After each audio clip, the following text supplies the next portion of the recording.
नमस्कार विद्यार्थियों, मैं जय भगवान आपका जेबी सोशल साइंसेज क्लासेस में स्वागत करता हूं। विद्यार्थियों, मैं आज आपको 10वीं कक्षा की भूगोल की पाठ्य पुस्तक में पाठ 3 जल संसाधन वाटर रिसोर्सेज के बारे में बताऊंगा। विद्यार्थियों, मैं आपको बता देना चाहता हूं कि इस वीडियो में जल संसाधन के पार्ट 3 के बारे में बताऊंगा। जल संसाधन के पार्ट 1 में मैंने आपको जल संसाधन के बारे में बताया है। वीडियो के पार्ट 2 में मैंने आपको वाटर कंजर्वेशन जल संरक्षण के बारे में बताया है। और अब मैं आपको इस वीडियो में multipurpose river projects and integrated water resource management के बारे में बताऊंगा। मैं उम्मीद करता हूं कि यह आपको वीडियो पसंद आएगा। विद्यार्थियों, इस वीडियो में भारत में बहुउद्देशीय नदी परियोजनाएं और समन्वित जल संसाधन प्रबंधन अर्थात multipurpose river projects and integrated water resource management के बारे में हम जानेंगे। तो विद्यार्थियों, पिछली वीडियो में मैंने आपको बताया था कि वाटर कंजर्वेशन जल संरक्षण क्यों जरूरी है और उसका हम किस तरह से मैनेजमेंट प्रबंधन कर सकते हैं। तो उसी के तहत जल संरक्षण के तहत हमने बांध के बारे में बताया था। तो स्वतंत्रता के बाद की गई समन्वित जल संसाधन प्रबंधन उपागम पर आधारित बहुउद्देशीय परियोजनाओं को उपनिवेशन काल में बनी बाधाओं को पार करते हुए देश को विकास एवं समृद्धि के रास्ते पर ले जाने वाले वाहन के रूप में देखा गया। प्रश्न है कि जवाहरलाल नेहरू बांधों को भारत के आधुनिक मंदिर क्यों कहते थे। तो जवाहरलाल नेहरू ने गर्व से बांधों को आधुनिक भारत के मंदिर कहा करते थे। उनका मानना था कि इन परियोजनाओं के चलते कृषि और ग्रामीण अर्थव्यवस्था, औद्योगिकरण और नगरीय अर्थव्यवस्था समन्वित रूप से विकास करेगी।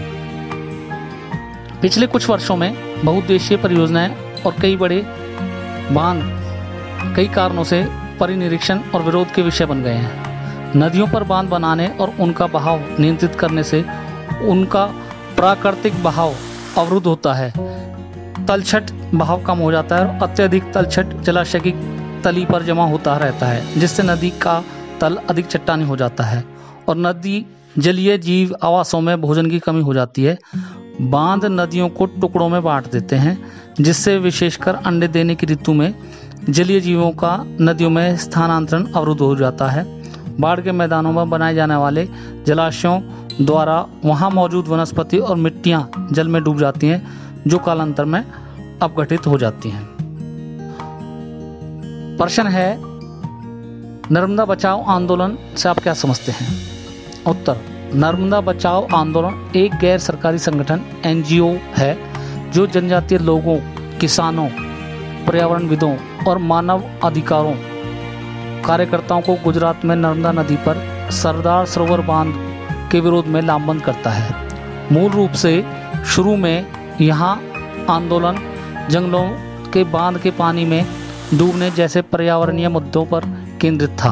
हाल में इस आंदोलन का लक्ष्य बांध से विस्थापित गरीब लोगों को सरकार से संपूर्ण पुनर्वास सुविधाएं दिलाना हो गया है।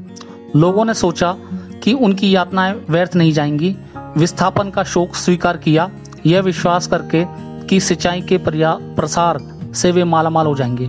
प्राय रिहंद के उत्तरजीवियों ने हमें बताया कि उन्होंने अपने कष्टों से देश के लिए कुर्बानी के रूप में स्वीकार किया है, परंतु अब 30 साल के कड़े अनुभव के बाद जब उनकी आजीविका अधिक जोखिमपूर्ण हो गई है, पूछते जा रहे हैं कि हमें ही देश के लिए कुर्बान देने के लिए क्यों चुना गया है। प्रश्न है, उत्तर, ये वे नदी घाटी परियोजना है जो सिंचाई, जल विद्युत उत्पादन और पेयजल आपूर्ति जैसे कई उद्देश्यों की पूर्ति करती हैं। नदियों के पार बांध बनाए जाते हैं। ये बड़े जलाशय हैं जो नदी और वर्षा जल को संग्रहित करते हैं, जो जल विद्युत उत्पादन और सिंचाई के लिए उपयोग किए जाते हैं। भारत के प्रमुख बहुउद्देशीय परियोजनाएं हैं। नंबर 1, सतलुज नदी पर भाखड़ा नांगल परियोजना। 2, महानदी नदी पर हीराकुंड परियोजना। 3, नर्मदा नदी पर नर्मदा घाटी परियोजना। 4, दामोदर नदी पर दामोदर घाटी परियोजना। अब प्रश्न है कि बहुउद्देशीय नदी घाटी परियोजनाओं के क्या लाभ हैं। बहुउद्देशीय परियोजनाएं फसलों की सिंचाई के लिए पानी प्रदान करती हैं। बहुउद्देशीय परियोजनाएं कटाव से मिट्टी के वनीकरण और संरक्षण की सुविधाएं भी प्रदान करती हैं। 3, वे नदी को बाढ़ को नियंत्रण करते हैं। दामोदर नदी को बंगाल का सोरो कहा जाता था, अब यह उस क्षेत्र के लिए एक आशीर्वाद है। 4, जल विद्युत एमरी का सबसे सस्ता स्रोत है, बहुउद्देशीय परियोजनाओं के से उत्पन्न होता है। भारत में लगभग 22% बिजली इसी स्रोत से आती है। 5, नहरों और जलाशयों का उपयोग जल परिवहन और मत्स्य पालन के लिए भी किया जाता है। अब प्रश्न है, बहुउद्देशीय परियोजनाओं से क्या नुकसान है। उत्तर, उपजाऊ कृषि भूमि नदी के पानी के नीचे डूब गई। वन भूमि या तो साफ हो जाती है या पानी के नीचे डूब जाती है। यह पर्यावरण के लिए बहुत नुकसानदायक है। बड़ी संख्या में लोग विस्थापित नहीं हुए हैं, उन्हें अपना घर और संपत्ति छोड़नी पड़ती है। 4, बांध में सिल्टेशन से परियोजना की उम्र कम हो जाती है और बड़ी बहुउद्देशीय योजनाएं एक छोटे भूकंप में परिणत हो जाती हैं। बहुउद्देशीय परियोजनाएं बड़े बांध और नए सामाजिक आंदोलनों जैसे नर्मदा बचाओ आंदोलन और टिहरी बांध आंदोलन के कारण भी बन गए हैं। इन परियोजनाओं का विरोध मुख्य रूप से स्थानीय समुदायों के वृहद स्तर पर विस्थापन के कारण है। आमतौर पर स्थानीय लोगों को उनकी जमीन, आजीविका और संसाधनों से लगाव एवं नियंत्रण देश की बेहतरी के लिए कुर्बान करना पड़ता है। इसलिए अगर स्थानीय लोगों को इन परियोजनाओं का लाभ नहीं मिल रहा तो फिर किसको मिल रहा है? शायद बड़े जमींदारों, किसानों और उद्योगपतियों को और कुछ नगरीय केंद्रों को। गांव के भूमिहीनों को वास्तव में खास फायदा नहीं मिल पाता है। प्रश्न ये बनता है कि बहुउद्देशीय योजनाओं से क्या क्या लाभ हैं। बहुउद्देशीय परियोजना एक बहुउद्देशीय परियोजना है वह जो एक ही समय में कई उद्देश्यों को पूरा करती है, जैसे कि बिजली उत्पादन। वे स्वच्छ, प्रदूषण मुक्त और सबसे सस्ती ऊर्जा का उत्पादन करते हैं जो उद्योग और कृषि की रीढ़ की हड्डी है। आर्थिक सर्वेक्षण 2005-06 के अनुसार 30,000 मेगावाट से अधिक बिजली का उत्पादन करते हैं। दूसरा फायदा, फ्लड कंट्रोल, बाढ़ नियंत्रण। ये प्रोजेक्ट बाढ़ को नियंत्रित करते हैं क्योंकि इसमें पानी जमा हो जाता है। इस परियोजनाओं ने कई दुख की नदियों को वरदान की नदी में बदल दिया है, उदाहरणतः नदी कोसी। तीसरा, मृदा संरक्षण। ये मिट्टी का संरक्षण करती हैं क्योंकि ये पानी की गति को धीमा कर देते हैं। चौथा, सिंचाई। वे शुष्क मौसम के दौरान खेतों की सिंचाई करते हैं। कई नहरें खोदी गई हैं, वे सूखे क्षेत्रों की सिंचाई करती हैं। पांचवा, वनीकरण। पेड़ जलाशयों और उसके आसपास व्यवस्थित रूप से लगाए जाते हैं। इससे वन्य जीवन और प्राकृतिक पारिस्थितिकी को संरक्षित करने में मदद मिलती है। छठा, जल नेविगेशन। वे मुख्य नदी या नहर के माध्यम से अंतर्देशीय जल नेविगेशन के लिए प्रदान करते हैं। यह भारी माल के परिवहन का सबसे सस्ता साधन है। सातवां, मछली पालन। ये मछली के प्रजनन के लिए आदर्श स्थिति प्रदान करते हैं। मछलियों की चुनी हुई किस्मों को बढ़ने की अनुमति है। आठवां, पर्यटक केंद्र। ये परियोजनाएं अच्छी तरह से देखभाल की जाती हैं और वैज्ञानिक रूप से विकसित होती हैं, इसलिए ये पर्यटकों के आकर्षण का केंद्र बन जाते हैं। प्रश्न, पिछले कुछ वर्षों में बहुउद्देशीय परियोजनाएं और कई बड़े बांध कई कारणों से परिनिरीक्षण के विषय बन गए हैं, इसका कारण बताइए। उत्तर, मृदा की उर्वरता पर बुरा प्रभाव। बांधों के निर्माण से नदियों में वार्षिक बाढ़ें नहीं आती, इस कारण नदियों के तल में पौष्टिक तलछट नहीं पहुंचती। इससे मृदा की उर्वरकता कम हो जाती है। दूसरा पॉइंट है जलीय जीवों पर बुरा प्रभाव। नदियों पर बांधों का निर्माण करने से नदियों के तल में मछलियों को पर्याप्त पौष्टिक तत्व नहीं मिलते।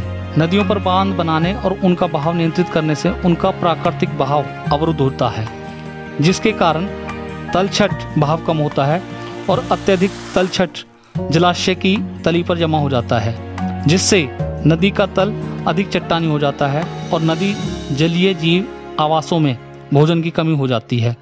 बांध नदियों को टुकड़ों में बांट देते हैं, जिससे विशेषकर अंडे देने की ऋतु में जलीय जीवों का नदियों में स्थानांतरण अवरुद्ध हो जाता है। तीसरा पॉइंट है स्थानीय समुदायों का विस्थापन। बड़े बांधों के निर्माण के फलस्वरूप स्थानीय समुदायों का विस्थापन हुआ है। आमतौर पर स्थानीय लोगों को उनकी जमीन, आजीविका और संसाधनों से लगाव एवं नियंत्रण देश की बेहतरी के लिए कुर्बान करना पड़ता है। चौथा पॉइंट है फसल प्रारूप में परिवर्तन।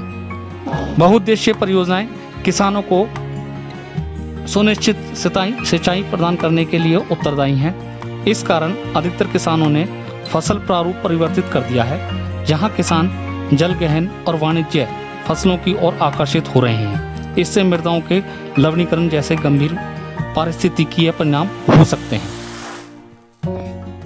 अब 1 नंबर वाले प्रश्नों को भी हम देखते हैं। बहते जल को रोकने, दिशा देने या बहाव कम करने के लिए खड़ी की गई बाधा है, जो आमतौर पर जलाशय, झील अथवा जल भरण बनाती है। उसे क्या है इसका कारण? इसका उत्तर है पुल। ये मल्टीपर्पज क्वेश्चन हम कर रहे हैं।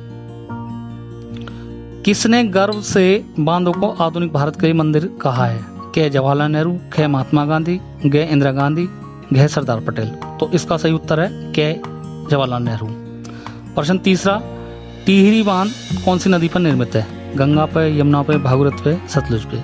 इसका उत्तर है भागीरथी नदी पर टिहरी बांध निर्मित है। प्रश्न चौथा, हीराकुंड बांध कौन सी नदी पर निर्मित है? सतलुज पे, महानदी पे, नर्मदा पे, कृष्णा पे। इसका उत्तर है महानदी पर हीराकुंड बांध बना हुआ है। प्रश्न 5, भाखड़ा नंगल बहुउद्देशीय परियोजना कौन सी नदी पर निर्मित है? सतलुज नदी पर, तुंगभद्रा, दामोदर, महानदी। इसका सही उत्तर है सतलुज नदी पर भाखड़ा नाग बना हुआ है।